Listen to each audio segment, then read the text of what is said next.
Segundo o Banco Mundial, o rombo da Previdência é o maior obstáculo ao ajuste nas contas públicas. No fim do mês passado, o banco divulgou uma análise profunda dos gastos do governo e dos programas sociais e sugeriu caminhos para evitar que o Brasil fique condenado à desigualdade e ao crescimento baixo. De um lado, um país que gastou muito e precisa cortar despesas. Do outro, um dos países mais desiguais do planeta, onde metade dos trabalhadores ganha menos de um salário mínimo. Afinal, é possível ajustar as contas públicas sem prejudicar os mais pobres? O estudo do Banco Mundial aponta o desequilíbrio da Previdência como o principal entrave ao ajuste. Segundo o Ministério da Fazenda, o déficit este ano deve chegar a 270 bilhões de reais. Para cobrir o rombo, o governo usa o dinheiro das contribuições e impostos de todos nós e se endivida. Sobra menos para investir em saúde, educação, estradas. Hoje a Previdência engessou o crescimento brasileiro. Por quê? Porque não há mais recurso público para fazer investimento. Nós gastamos em Previdência mais do que a gente gasta com educação, saúde, saneamento e habitação juntos. O relógio joga contra. A cada dia aumenta a pressão nas contas da Previdência por causa de uma mudança rápida no perfil da população.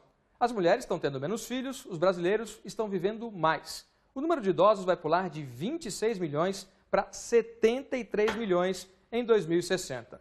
Hoje, para cada 100 pessoas em idade ativa, existem 19 com 60 anos ou mais. Em 2060, essa proporção vai ser de 63 idosos para cada 100.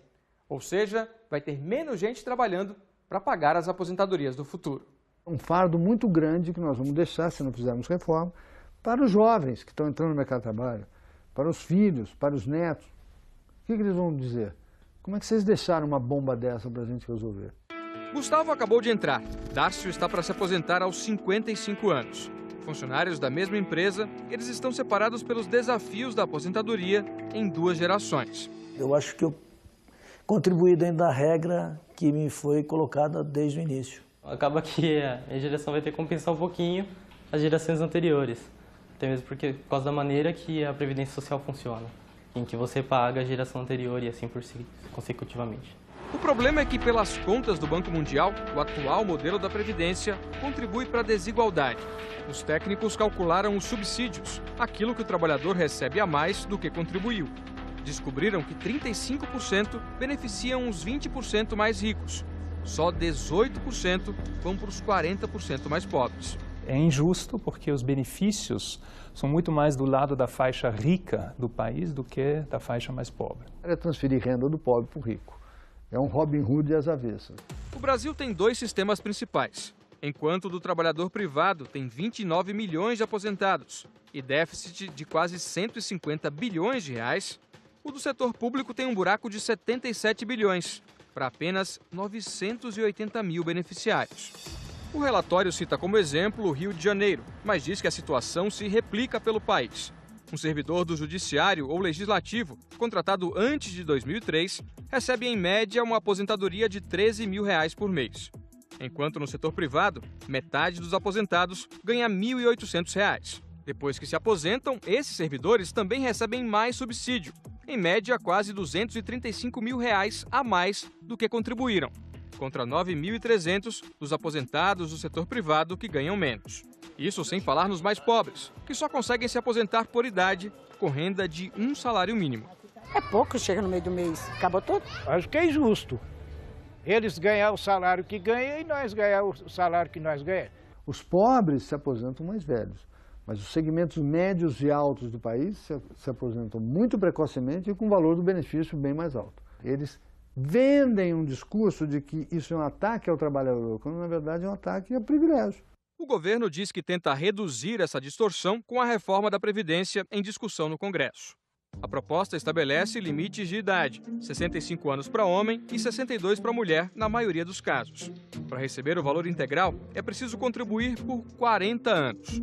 Vai pegar deputado, senador, juiz, vai pegar todo mundo, o gari, a empregada doméstica, e todas vão estar na mesma regra.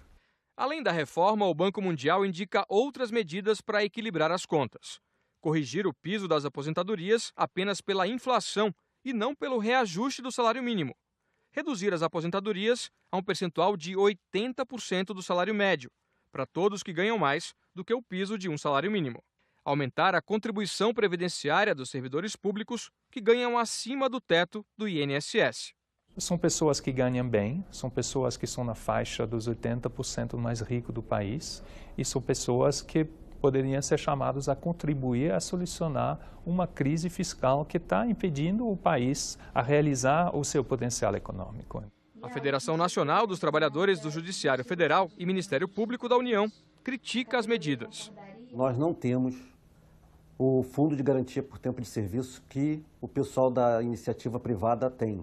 Seria uma injustiça com essas pessoas que trabalharam a vida inteira e contribuíram para a previdência pública. O relatório foi feito no momento de crise, mas se a economia crescer, dispensa a necessidade da reforma? O crescimento sempre ajuda, né? Mas o crescimento não vai ser estimulado se a política fiscal não tem orientação certa. Se tem incerteza sobre o déficit, se tem o risco de uma explosão da dívida pública, eu acho que muitos investidores talvez vão decidir não investir no Brasil e daqui não vai sair o crescimento econômico.